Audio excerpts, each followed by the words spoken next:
Back here in the Weather Center with another update on this Thursday afternoon. I'm meteorologist Casey Cloud here in the Weather Center. You can see a severe thunderstorm warning and planned until 4:15 for parts of Duval and St. Johns counties. You see the heavy rain, see the lightning here. That's on the board, pretty apparent. So I just got to be really careful. But the reason this warning was issued is because of that damaging wind potential. There was just a gust reported here over the last little bit to 47 miles an hour on the Buckman Bridge. So I just got to be really careful here. Winds there are definitely possible in that range, if not a little bit higher in spots. Keep in mind, though, that reading there on the bridge might have been a little bit elevated, so that could be a little bit of a good thing, and that maybe the winds aren't getting down to 60 here, but they're talking here in the chat, though, that they increased the wind gust potential to 50 just south of the current severe thunderstorm warning for eastern St. Johns County because there's a small bow-like feature there about to move offshore near the Guana River State Park area. So let's go ahead and kind of see what we're talking about there. I think they're talking about maybe this right in here. It's not really apparent right now in our modes, but we'll continue to watch things, obviously, as we get the latest scans in. But again, going to continue to watch things in the Weather Center to kind of see how things are evolving over the next little bit here. You can see this yellow box. This is a severe thunderstorm warning and planned until 4:15 for northern St. Johns and southeastern Duval counties. At 3:38, a severe thunderstorm was located over NAS Jacksonville or near Mandarin, moving northeast at 10 miles an hour. So let's kind of give you a little storm track here. I'm in our GR2 analyst mode today on things, and you can kind of see how things are progressing in general, putting some different tracks on here on different parts of this line. I even can go south of the warning a little bit and show you where some of that action's headed. But this warning here, to take that off, the yellow box includes Mandarin, UNF, Ponte Vedra Beach, Neptune Beach, Palm Valley, NAS Jax, Sawgrass, Bay Meadows, Craigfield, and San Pablo there. So we're just going to have to continue to watch things as we get off toward the west. There's actually a flash flood warning in play. Didn't go on for this initially. It's a very rural area. A little surprised it actually went into flash flood here because it's not that urban of an area, and you see some of that heavy rain moving out of the box. There's still some of it lingering around, but this is kind of an unusual area to get a flash flood warning because the rainfall amounts maybe not really getting up there just to an extreme level for a rural area, but Weather Service did see something here, and this goes for South Central Baker and North Central Union until 6:45. At 3:31, Doppler radar indicated thunderstorm producing heavy rainfall across the warned area between 1.5 and 2.5 inches of rain have fallen. An additional rainfall amount of 1 to 2 inches possible in the warned area. So flash flooding ongoing are expected to begin shortly.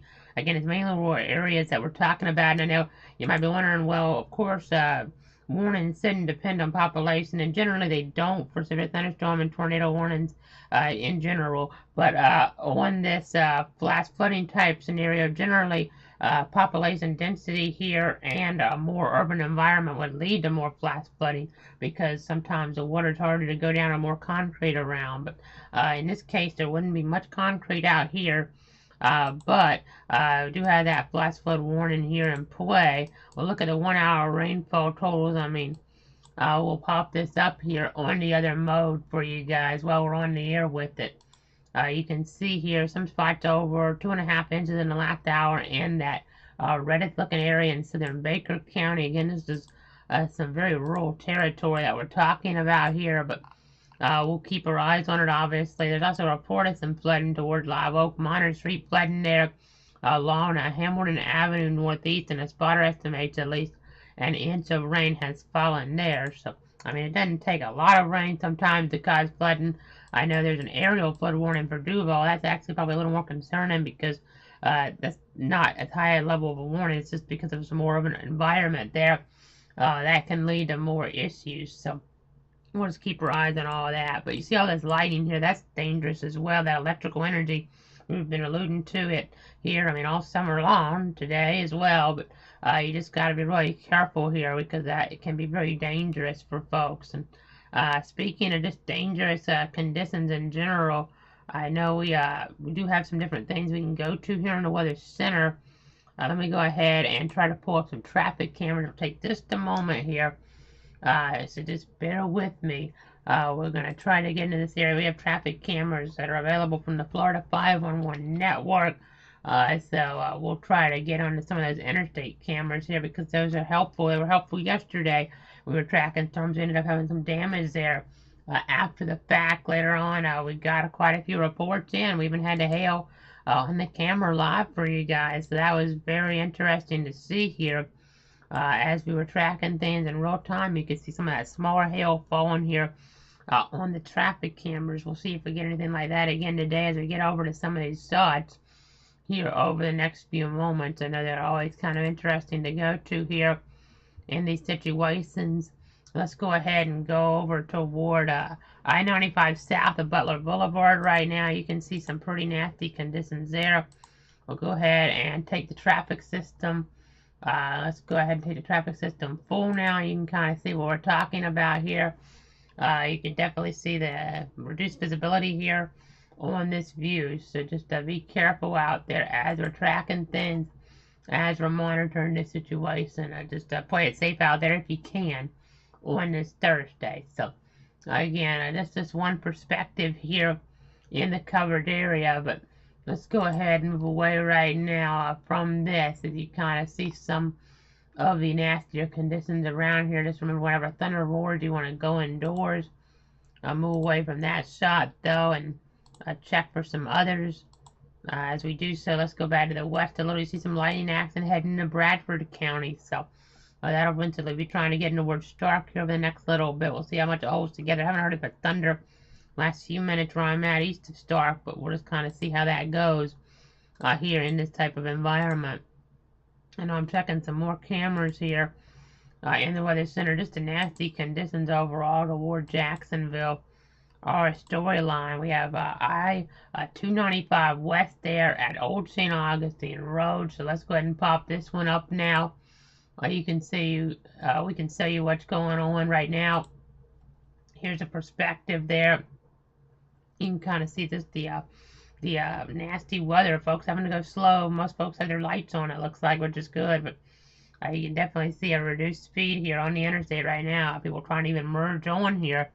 And obviously that takes a little bit more caution when you're doing so, and even more so when you're in the rain as we continue to watch things. So let's go ahead and move away from this.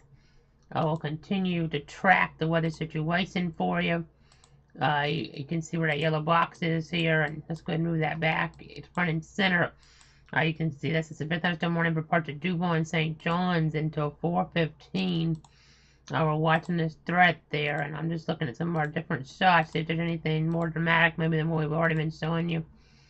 Just always some different viewpoints that we can give you guys here using that Florida 511 network. Let's see, this one may be a little bit more interesting here. I-295 east at Bay Meadows Road. You can see the heavy rain, maybe even a little bit easier here. It is making things pretty rough looking out there right now. As folks are having to try to get on with their day the best they can, but these storms have an interfering factor that they really do not want to let folks try to go about their normal routine right now. But we'll continue to watch. I mean, this is a pretty interesting shot. We'll stay with it for a minute. I saw some lightning there, that electrical energy around. Again, this is I-295 east at Bay Meadows there in the Jacksonville area. We have that dangerous storm accident in play as the warnings continuing now at 3:56. They sent out an update saying 60-mile-an-hour winds are still possible. Hail up to about 3/4 of an inch in diameter. That's not technically severe. It used to be, but they changed that criteria many years back. Did the Weather Service, but again, still gotta be watching here. Just gotta be using that extra caution here on the roads on this Thursday as we're tracking things live for you on the air. So again, this is I-295 east there at Bay Meadows.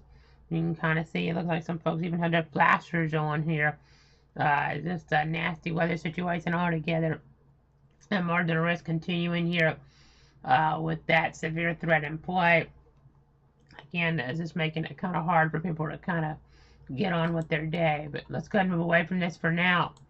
Go back over to a one radar view. I might go to a different one here in just a moment as we continue to check some different things. Checking some different views here in the weather center.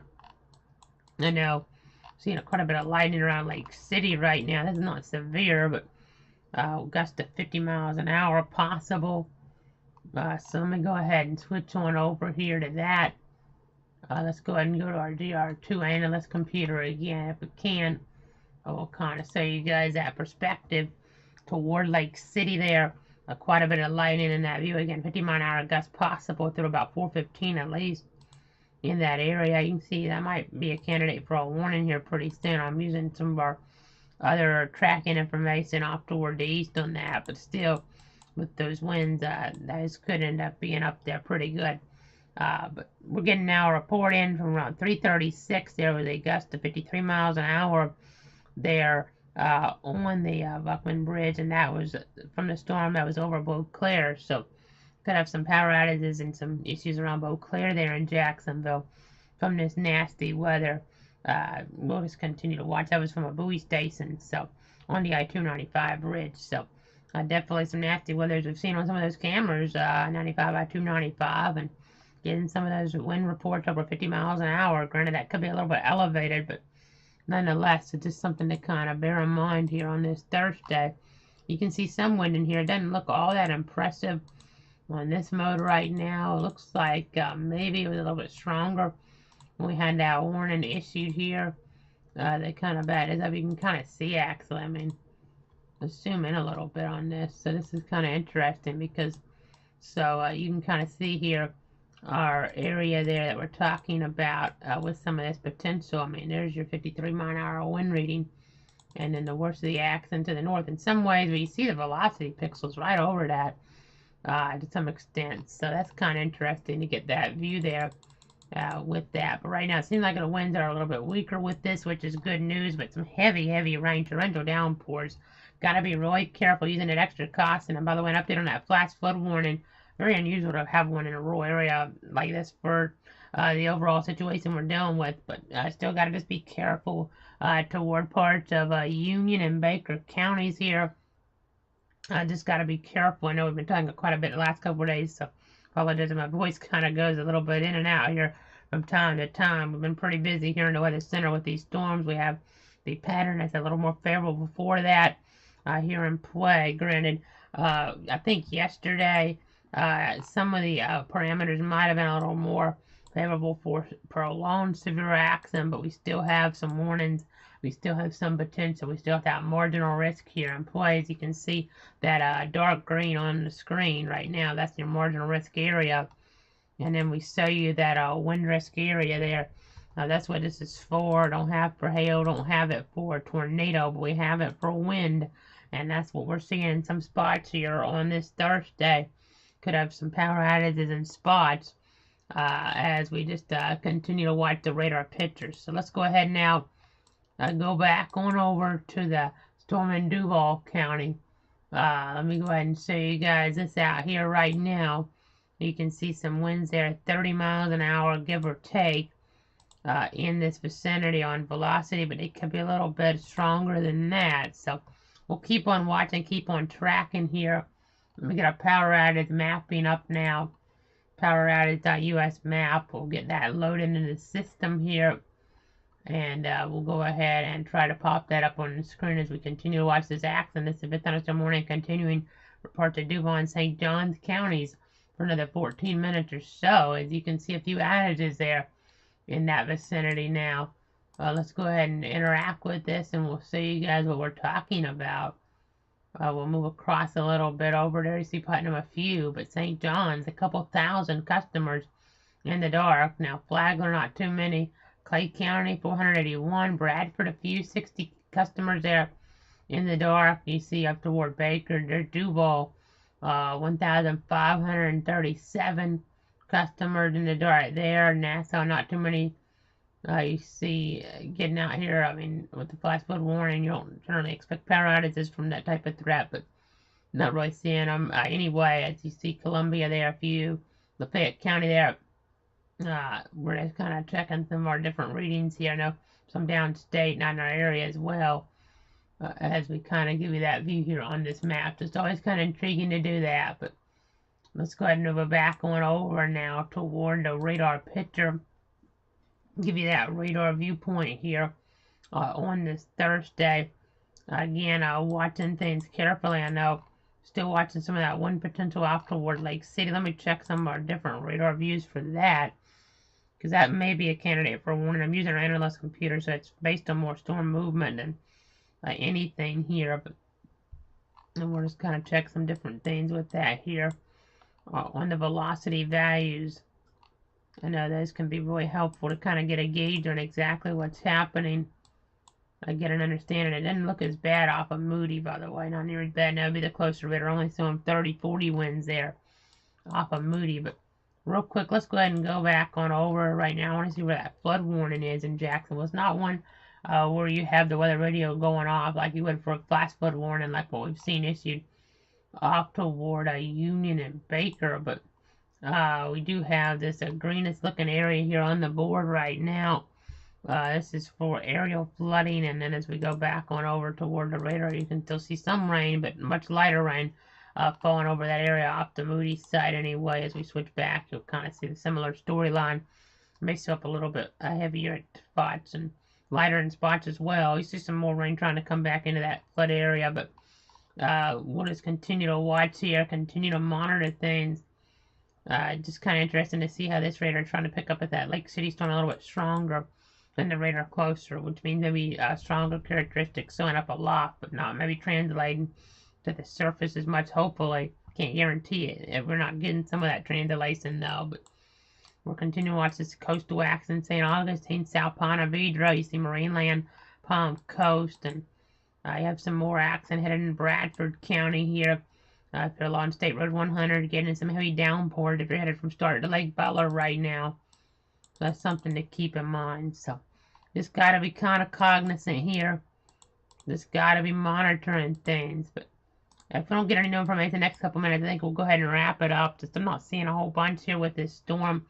I mean, it is nasty as you saw from the cameras. Don't get me wrong, but sometimes nasty weather doesn't necessarily mean severe weather. I mean, bad weather, yeah, it's just a really broad term to use here. So you got to kind of keep that in mind as we're watching things. We, by the way, have a new significant weather advisory now for some strong thunderstorm action toward northern Bradford, Baker, northern Union, northeastern Columbia, and eastern Hamilton to 4:45. So we'll see a new advisory box. It's those brownish looking boxes popping up on your screen. We'll have another one of those pop up here momentarily as we have some strong thunderstorm action here in the picture. So we're watching that for you guys here, of course, trying to give you the latest information on exactly what is developing here, what our radar picture is displaying, what the movement of this action is. I mean, that's always helpful to get a gauge on as well. You see that new box. It's actually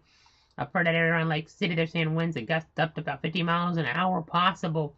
As we look along Interstate 10 there, you see how lusty in this new box out from Lake City, and then Lulu, Taylor on the northern periphery. So we'll watch to see how this progresses, if we get some intensification or if it kind of weakens some. I know that we have some rain out ahead, so maybe we'll get some weakening, but definitely not guaranteed this time of year.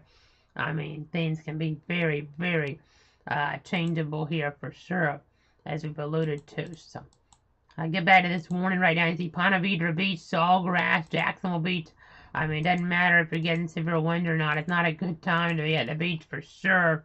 These are dangerous storms headed there, and lightning. I mean, some of that's right at the beach, as you kind of saw in that last frame there a little bit, as we were looking at some different things. So just got to be really careful. I mean, this is right over Sawgrass, folks. I mean, people could unfortunately be getting impacted by some of that severe potential right now. If not that, the electrical potential, and if not that, the heavy rain is a guarantee here in towards some of these spots. So just be careful out there. It doesn't matter if it's severe or not. It's still dangerous, can still be deadly, and we'll continue to track things. This yellow box goes for another 9 minutes. I'm just not seeing a whole bunch right now in Doppler, but it's a highly populated area. Folks starting to get home, as they're telling us here in the chat that they would appreciate any flooding and or wind damage reports, trees down, power lines down, that sort. Just send them in to the National Weather Service there in Jacksonville. and that's for media partners, but obviously you guys watching at home, just tag them in a tweet. If you have a damage like trees down, a tree down, power lines down, something like that. Something of that sort, a power line being knocked down. I mean, we heard of a report earlier of a traffic light being knocked down there in toward Franklin County from early this afternoon, late morning, that time range. So definitely interesting there. Just got to always be on guard with these type of threats as we continue to kind of give you the overview here, give you the very latest information on this accident. Just looking at some different things here in the Weather Center. I know we still have that day one convective outlook, so in that marginal risk in play for some severe potential, so we still have to watch out for that. Still have to kind of be mindful of that here. Just have to see how things kind of pulse up, pulse down in the picture, on the view. You can kind of see what we're dealing with right now. Just some gusty winds, but still potentially dangerous winds there in that yellow box. You see out toward Lake City there. You can see some wind enhancement. We'll have to watch to see if that needs a warning toward Baker County or not. We're here in the Weather Center for you. And go back over to the broad perspective right now. You can see the marginal risk here in play. I mean, we keep saying that, but we'll mention it one more time here. Again, we're tracking things, and we're going to just check some of those different parameters. You can see some instability values around. But hopefully we don't have as much in the way of some severe reporting as maybe we've seen here on that Wednesday. But we'll be here. We'll keep you guys updated if and as necessary. Let's leave you with the list of the different platforms we're on here. Facebook, Twitter, YouTube, Twitch. You get the idea. Of course, some different links there. cloudweather.com as well. So that's a great place to go. There's some different information to pass along to you guys. But thanks so much for tuning in, and have a great afternoon for now. But if we need to be back on before a formal update here, as we look toward 9 o'clock, of course, we'll be on before then.